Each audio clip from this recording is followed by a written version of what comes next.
episode finally ended as my TV cut to static. Is it weird it's not ruining Blue's Clues for me? I sat still, dazed. It took my brain a few minutes to comprehend what I just watched.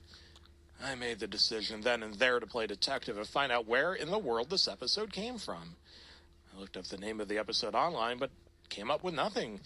I knew that the company Viacom owned Blue's Clues because their company name was shown on the factory stickers of the other VHS tapes. After a bit of research, I wrote a letter to the Viacom headquarters. I told them about my experience and asked them if they knew where the tape came from. 2 weeks later, I got a reply in the mail. Scary. Dear Mr. Anonymous, thank you for taking the time to write to us. We were quite surprised by your story about the unaired episode of Blue's Clues that you discovered. We are grateful that you contacted us concerning it. We can personally assure you that Viacom Media Networks, as well as Viacom, claims no ownership or liability whatsoever regarding the episode. However, we still feel that an explanation is in order. Unfortunately, we're unable to provide details of the tape's creation, as we simply don't know how this happened. But back in 2002, we received a VHS tape in a package with no return address. The words Mr. Ted were written on the package. Along with the tape, too, there was a letter from Mr. Ted stating that he was the biggest fan of the Blue's Clues series, and he asked for our approval to air his fan-made creation on television.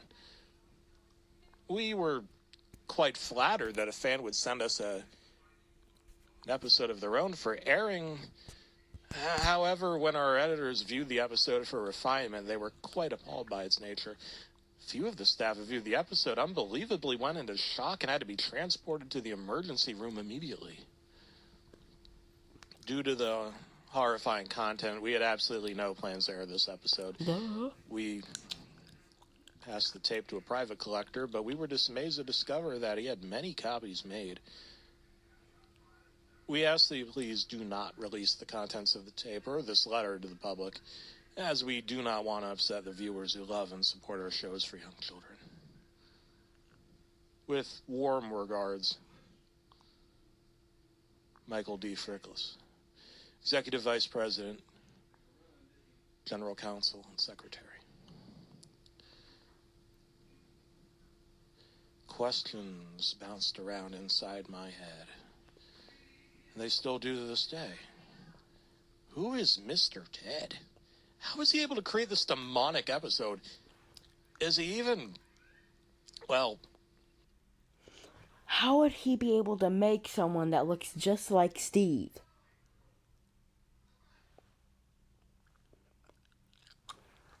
I mean, you can't possibly make someone look like Steve that isn't.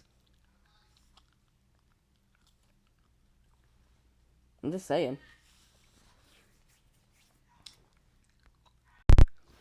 Human? Out of respect for Viacom, I'm afraid I can't provide any footage. However, I figured releasing a single screenshot and a copy of the letter to the public wouldn't make them too angry. You're probably wondering, why are you telling me this? What's the point of your story? To be honest, I just wanted to get it off my chest. I've kept it a secret for a little while, but I eventually felt the desire to tell someone, whether they believe me or not. Part of my brain told me to throw away the tape and the letter, but I've kept both in my closet to remind me that what I experienced was real. I now realize that some so-called fans of TV shows are not as normal as you might think they are. Well, that was interesting, actually. That was a really good story.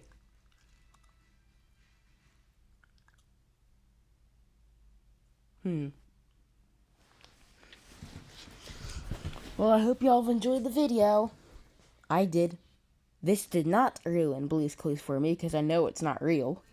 And I'll see you next time. Bye.